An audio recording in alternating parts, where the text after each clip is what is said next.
Assalamualaikum warahmatullahi wabarakatuh.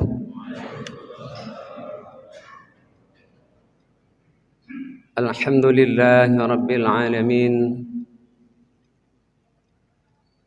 alladzi khalaqal mauta wal hayata liyabluwakum ayyukum ahsanu amala.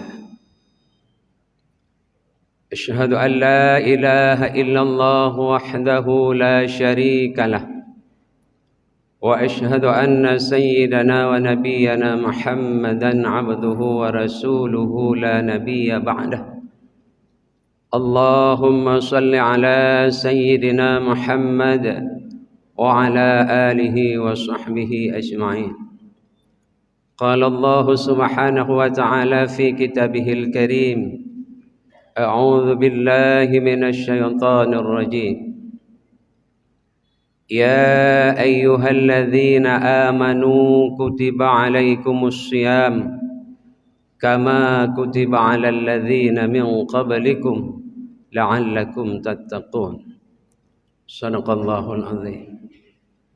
Puji dan syukur kita panjatkan marilah hadirat Allah subhanahu wa ta'ala, yang mana Allah telah meringankan langkah kita sehingga pada pagi yang berbahagia ini kita telah dapat melaksanakan dua ibadah yang lebih baik daripada isi dan dunia ini, yakni salat sunat sebelum subuh dan salat subuh yang baru selesai kita laksanakan.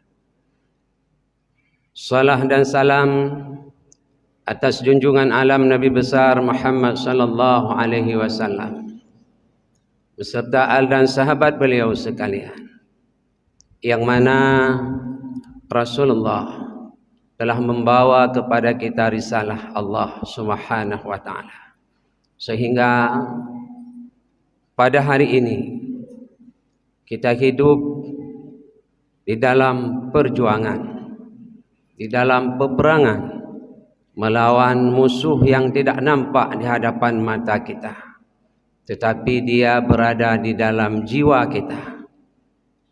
Alat yang diberikan oleh Allah subhanahu wa ta'ala, yakni menahan lapar dan dahaga, puasa di dalam bulan suci Ramadan ini. Yang kami muliakan Imam besar Masjid yang agung ini, MKM Masjid Tungku-Tungku Gurai-Gurai, urung si ulun tuan ban Bandung, mimi dan ayah-ayah yang dirahmati oleh Allah subhanahu wa ta'ala. Marilah dalam waktu yang singkat ini kita duduk di rumah Allah subhanahu wa ta'ala untuk sama-sama mempelajari ilmu Allah subhanahu wa ta'ala. Semoga perjalanan kita tadi, langkah kita tadi, putaran roda kendaraan kita tadi, tatkala kita berangkat dari rumah menuju rumah Allah ini dan duduk sebentar untuk menimba ilmu Allah subhanahu wa ta'ala, hendaknya menjadi nilai amal di sisi Allah subhanahu wa ta'ala dan mendapatkan fahla seperti orang yang berjihad fi sabilillah. Man kharaja fi talabil ilmi fahuwa fi sabilillah hatta yarji'a, kata Rasulullah. Barang siapa yang keluar dari rumahnya untuk menimba ilmu Allah wa ta'ala, maka dia mendapatkan fahala seperti orang yang berjihad fi sabilillah. Sampai kapan pahala itu kita dapatkan? Hingga kita kembali ke rumah kita nanti. Seandainya ketika kita kembali di tengah jalan Allah mengambil kita kembali kepadanya, maka kita mati di dalam perang sabilillah.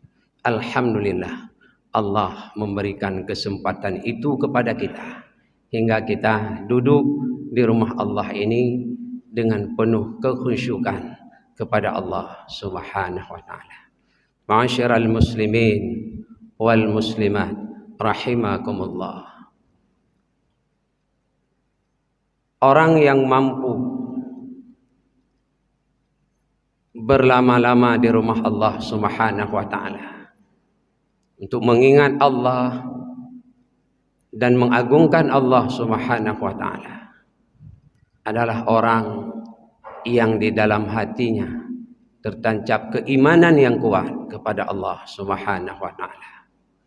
Demikian juga orang yang terpanggil dirinya untuk berdiri di tengah malam dalam keadaan lelah setelah dia merasakan lapar dan dahaga, dalam keadaan yang penuh dengan berbagai macam tantangan dan rintangan, namun dia masih menyempatkan diri untuk berdiri menghadap Allah Subhanahu wa taala pada waktu malam dan di siang hari, semenjak terbit fajar hingga terbenam matahari nanti. Mereka menahan diri daripada lapar dan dahaga. Itu semua tidak mampu dilakukan tanpa iman kepada Allah Subhanahu wa taala. Seandainya ada orang yang mampu melakukannya, tapi puasa yang dia kerjakan bukanlah yang dimaksud oleh Allah as-siyam, tetapi yang dia lakukan hanyalah as-saum, hanya menahan lapar dan dahaga saja, tanpa menjalankan aturan-aturan yang telah Allah gariskan, yang telah dikatakan oleh Rasulullah, yang telah dituliskan oleh para ulama-ulama mujtahid, ulama-ulama ahli hadis, sehingga ibadah puasa yang dia kerjakan tidak pernah bernilai di hadapan Allah Subhanahu wa taala. Maka pada kesempatan yang singkat ini kita coba membahas, mungkin tidak banyak, hanya beberapa saja yang membatalkan pahala puasa. Orang, bahkan anak kecil, mampu menahan dirinya daripada yang membatalkan puasa. Semua orang mampu untuk beribadah puasa kepada Allah Subhanahu wa taala. Tapi sangat sedikit orang yang mampu mempertahankan nilai daripada ibadah puasa yang dia kerjakan pada hari ini. Semua orang mampu dan semua orang bisa mengatakan bahwa saya lagi berpuasa, tapi untuk mempertahankan nilai puasa itu bukan hal yang mudah. Ibarat suatu pertandingan, meraih juara itu mudah, tapi mempertahankan juara itu, itulah yang rumit dilakukan oleh setiap pemain. Maka tidak semua orang, kata Rasulullah, kam min saimin, tidak semua orang yang puasa, kata Rasulullah, berapa banyak umatku yang puasa, laisa lahu min siyamihi illa al-ju'i wal 'atshi. Mereka tidak memperoleh apapun dari puasa yang mereka lakukan kecuali hanya lapar dan dahaga saja. Tidak memperoleh apapun nilainya. Ini yang sangat kita sedihkan. Karena di yaumil mahsyar nanti, ketika Allah membuka lembaran-lembaran buku catatan amal kita, maka kita akan menyesal di hadapan Allah. Tatkala sampai pada lembaran buku yang tertulis puasa, di sana tidak pernah ada nilainya, tidak pernah ada ganjaran balasannya dari Allah Subhanahu wa taala. Akhirnya yang ada hanyalah penyesalan. Kita berkata, ya Allah, saya berpuasa semenjak umur saya 10 tahun. Hingga saya kembali menghadap-Mu, ya Allah. Saya tidak pernah meninggalkan puasa itu. Tapi kenapa tidak pernah ada nilainya ibadah puasa yang saya lakukan? Kata Allah Subhanahu wa taala, karena kamu hanya melakukan lapar dan dahaga saja, sementara matamu asyik melihat yang aku haramkan ketika kamu sedang berpuasa, kata Allah. Sementara telingamu asyik mendengar perkataan-perkataan yang aku haramkan. Dan pikiranmu hanya berfikir tentang harta-harta haram. Hanya berfikir tentang perbuatan-perbuatan yang haram. Demi untuk mendapatkan kemenanganmu hidup di dunia ini. Dan hatimu penuh dengan sifat iri dan dengki. Penuh dengan sifat hasad. Penuh dengan sifat takabur. Penuh dengan sifat riyah. Maka hari ini aku tidak akan pernah memberikan nilai ibadah puasa yang engkau kerjakan ketika kamu hidup di atas bumiku dulu. Itu kata Allah Subhanahu wa ta'ala. Yang pertama, kata Rasulullah sallallahu alaihi wasallam, yang membatalkan pahala puasa adalah ghibah dan namimah. Ghibah, membuka aib saudaranya. Dia ceritakan tentang kekurangan, tentang kesalahan yang dimiliki oleh saudaranya kepada orang lain. Dia buka seluruh aib saudaranya. Ketika dia sedang berpuasa, tapi dia lupa terhadap aibnya sendiri yang ditutupi oleh Allah Subhanahu wa ta'ala.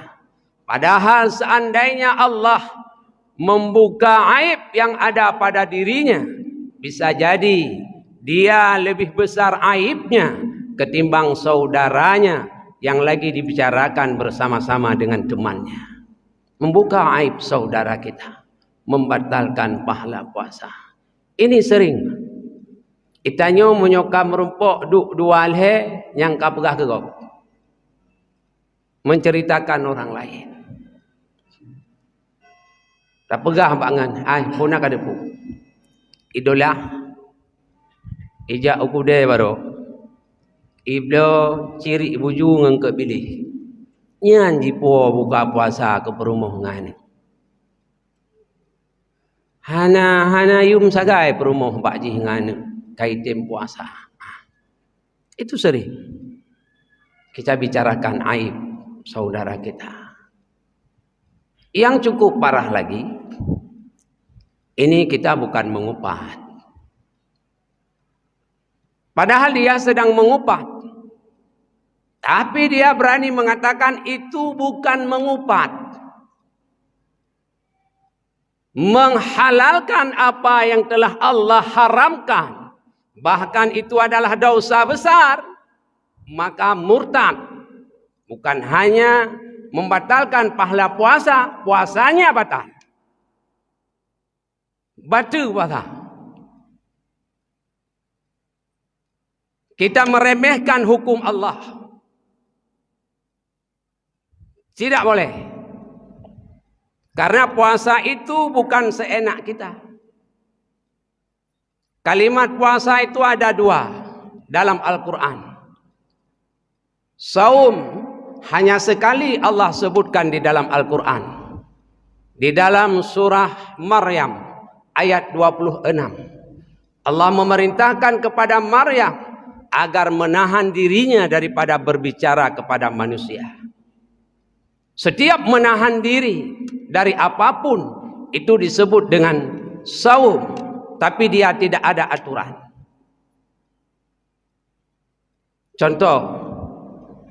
Ayah lun wa rumah tu tanya lima ni kan wa semayang subuh hanan seud ni kejut hanan seud lun tanya ke lewat ilmu ni itu disebut dengan saum. Tapi yang diperintahkan kepada kita hari ini siam menahan diri dari semenjak terbit fajar hingga terbenam matahari dengan aturan-aturan yang telah diatur oleh Allah Subhanahu wa ta'ala melalui Rasulullah dan melalui para ulama, itulah yang disebut dengan siam. Bukan berarti siam itu bisa kita berbuat seenak kita. Mulut menahan lapar dan minum, Tapi mulut berbicara tentang keburukan orang lain. Mulut menahan lapar dan dahaga. Tapi mulut mengadu domba, membuat kerusakan di atas bumi Allah Subhanahu wa taala, hingga saudara-saudara kita mereka bertengkar karena mulut kita. Bukan hanya menahan lapar dan dahaga saja mulut, kalau dikatakan dengan siam. Maka siam itu di dalam Al-Quran, kata siam Allah sebutkan 9 kali di dalam Al-Quran. Salah satunya di dalam surah Al-Baqarah ayat 183. Seperti yang saya bacakan tadi. Ya ayyuhalladzina amanu kutiba alaikumus siyam. Allah wajibkan kepada orang yang beriman itu siyam, bukan saum. Saum siapa saja bisa. Anak 4 tahun bisa saum. Dia tidak mau berbicara dengan ayah dan ibunya ketika ditanyakan. Dia lagi saum. Tapi siam tidak semua orang bisa. Maka dikaitkan dengan pada awal ayat yaitu amanu. Allah panggilkan orang-orang yang beriman. Tanpa iman tidak akan mampu dia melaksanakan ibadah puasa dengan sempurna sebagaimana Allah perintahkan.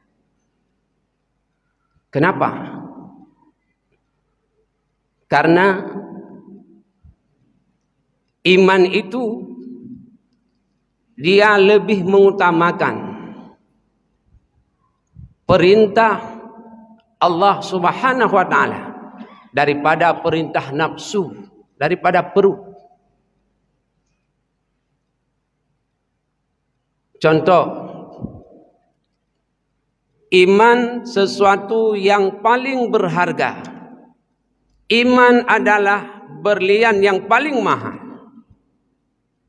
Seandainya pada tangan kanan kita ada berlian, dan di sebelah kiri kita, tangan kiri kita, ada rumput, kita letakkan di depan kambing, apa yang dia ambil? Putai cok, abu? Rumput. Nalung pilih. Seandainya kambing itu ada sedikit akal Allah berikan hingga dia bisa berpikir, kalau aku ambil berlian nilainya mahal, dan ketika berlian itu aku jual, maka aku bisa membeli rumput penuh kota Luxembourg. Itu nilainya. Tapi memang kambing yang dia pikirkan adalah bagaimana dia memenuhi keinginan perutnya. Bagaimana dia memenuhi keinginan perutnya. Maka Ali karamallahu wajhahu berkata, apa kata Ali? Orang yang di dalam hidupnya yang dia pikirkan adalah keinginan-keinginan perutnya, maka orang itu tak berbeda dengan kambing. Penyebabnya apa? Iman. Dia tidak tahu bagaimana nilai iman itu. Maka puasa itu bukan hanya lidah yang berpuasa dari makan dan minum, tapi dari hal-hal yang membatalkan pahala puasa. Yang pertama, ghibah dan namimah, membicarakan aib saudara kita dan mengadu domba saudara kita. Yang kedua, yang membatalkan pahala puasa adalah zalim, menganiaya saudara kita. Perbuatan aniaya. Ada seorang pembantu di rumah tangga kita, ada tukang setrika baju kita. Ketika sudah sampai waktunya gaji dia, maka kita tidak berikan gajinya, kita tahan gajinya dengan alasan apapun, maka itu disebut dengan zalim, menganiaya orang lain. Mereka mengutip sampah, bangun jam 4 malam, berdiri di tengah-tengah jalan, menyapu jalan, mengutip sampah, membersihkan parit-parit agar air ketika hujan lancar. Tapi gaji mereka tidak kita berikan ketika waktunya sampai. Padahal yang mereka harapkan hanya di situ untuk menghidupkan, untuk menafkahkan anak dan keluarga mereka. Dengan alasan tidak ada uang dan berbagai macam hal, maka secara agama, secara hukum Allah itu adalah zalim jika di dalam puasa membatalkan pahala puasa. Zalim. Sehebat apapun kita, sekuat apapun kita, maka jika itu yang kita kerjakan, batal pahala puasa kita di hadapan Allah Subhanahu wa taala. Menzalimi saudara kita. Yang ketiga, berkelahi. Tengah puasa membengih-bengih, temenak mau pakai ngangan. Berkelahi sedang berpuasa, membatalkan pahala puasa. Yang keempat, ini yang sering dilalaikan. Bahkan ada yang menganggap itu hal biasa, tidak masalah. Menonton yang haram. Ini yang sering terjadi. Nonton TV katanya. Nonton TV, nonton entertainment, nonton sinetron setelah salat zuhur ataupun jam 10 pagi. Sementara yang main sinetron itu membuka aurat. Bahkan kadang-kadang kalau kita lihat seperti tidak berpakaian para artisnya. Duduk nonton dengan alasan melalaikan puasa. Dengan alasan memelihara puasa ketimbang keluar. Asik ngomong untuk orang lain, mendingan nonton entertainment, nonton sinetron-sinetron yang membuka aurat, maka itu hukumnya haram, maka membatalkan pahala puasa. Nyorak mandum rumahna. Udip ngan hana. Udip ngan hana. Anda rumah urung pegah na TV ni. Udip ngahana dekat TV-nya. Tapi ingin nonton berita silahkan. Sebatas yang membawa berita itu tidak membuka aurat. Silahkan. Tapi mau cerita entertainment, cerita sinetron, ya hanya cerita hanya buka aurat. Karena kata itu so main sinetronnya. So sutradara Ram Punjabi. Panena wa Islam sutradara. Ram Punjabi sutradara sinetron. Nonton sinetron. Yang cukup sedihnya, kita orang tua ketika kita lihat anak duduk nonton sinetron yang hukumnya haram di dalam Islam, kita biarkan mereka. Tidak kita larang, tidak kita matikan televisinya, maka kita juga tidak mendapatkan pahala puasa. Hana merupuk sama nonton TV. Ataupun hana nonton TV, waktu suput jak kude pak. Jak kude, jak beli makanan. Ya berangkat so jak pu kamu tengku jak kude. Beli limang tu, limang apa le almarhum. Ngat tak limang apa le. Lepas nembus limang kelung 10 ribu. Lewat awak inang. Awak anak darai pakai bajeli, pakai baju ketat luli. Kamu tunggu dang tahu kalau nenek inangnya. Itu keh li awak makan. Nunggu. Punar. Jadeh 50 ribu. Jadeh.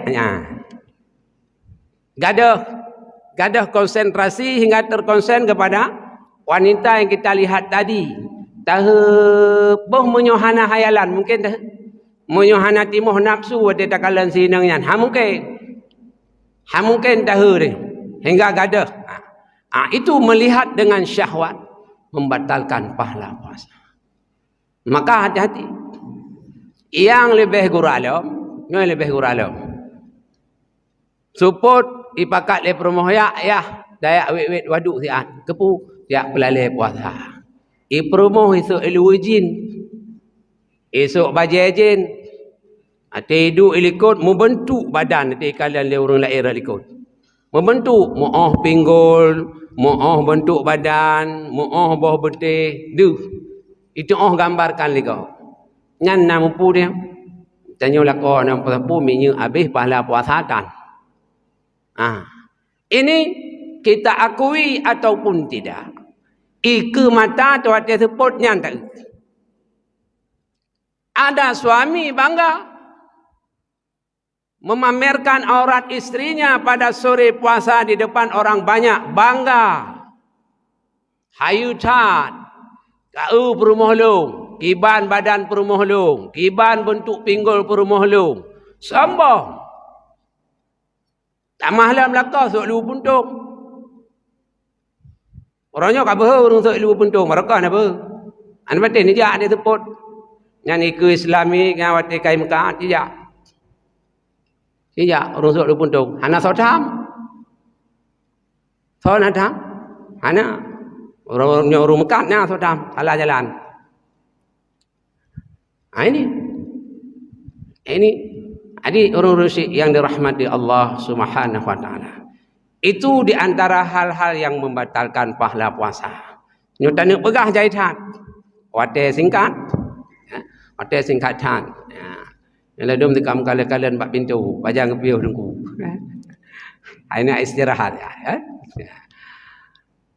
Orang-orang Syi'run Tuan Man Bandung, Mimi dan ayah-ayah yang dirahmati oleh Allah Subhanahu wa taala. Marilah kita jaga ibadah puasa kita. Baik siang ataupun malam.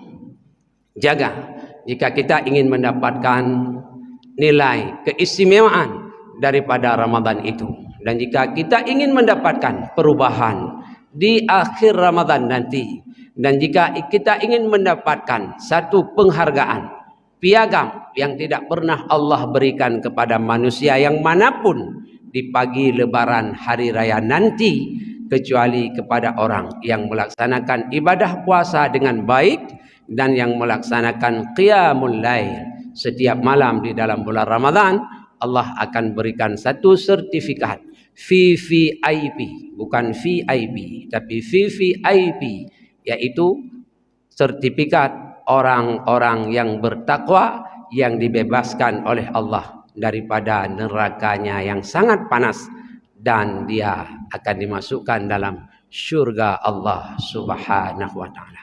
Semoga kita menjadi orang-orang yang selalu berada di dalam bimbingannya dan di dalam petunjuk Allah Subhanahu wa taala dalam melaksanakan ibadah puasa di dalam bulan Ramadan dan melaksanakan qiyamul lail pada waktu malam. Semoga lidah kita selalu basah dengan bacaan-bacaan Al-Quran di dalam Ramadan ini dan hendaknya setelah Ramadan nanti. Kenapa? Karena setiap satu huruf Al-Quran yang kita baca, Allah akan membalasnya dengan 10 kebaikan. Sabah tu ni pegah oleh Rasulullah. Lehnya tutup laju. Kena Rasulullah di dalam hadis, man qara'a harfun min kitabillah falahu fihi hasanatun. So manteng, siapa saja yang membaca satu huruf min kitabillah daripada kitab Allah, yakni Al-Quran, falahu fihi hasanatun, maka baginya itu satu kebaikan. Wal hasanatu bi asyri amsalihah, setiap satu kebaikan Allah beri balasan 10 ganjaran pahalanya dari Allah. La yaqulu, kata Rasulullah, la aqulu, aku tidak mengatakan alif lam mim itu satu huruf, harfun, kata Rasulullah. Tidak. Walakin, tetapi kata Rasulullah, alifun harfun wa lamun harfun wa mimun harfun. Alif satu huruf, lam satu huruf, mim satu huruf, kata Rasulullah. Nah, ketika kita membacakan alif lam mim, itu 3 huruf, 30 nilainya di sisi Allah Subhanahu wa taala.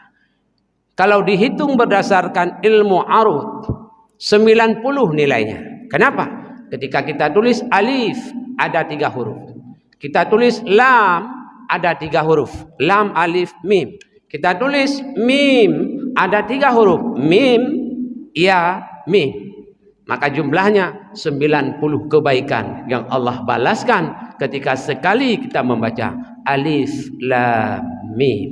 Apalagi jika sampai kita baca berjuz-juz Al-Quran ketika kita melaksanakan ibadah puasa. Maka mari kita basahkan lidah kita di dalam bulan Ramadan ini dengan memperbanyak membaca Al-Quran.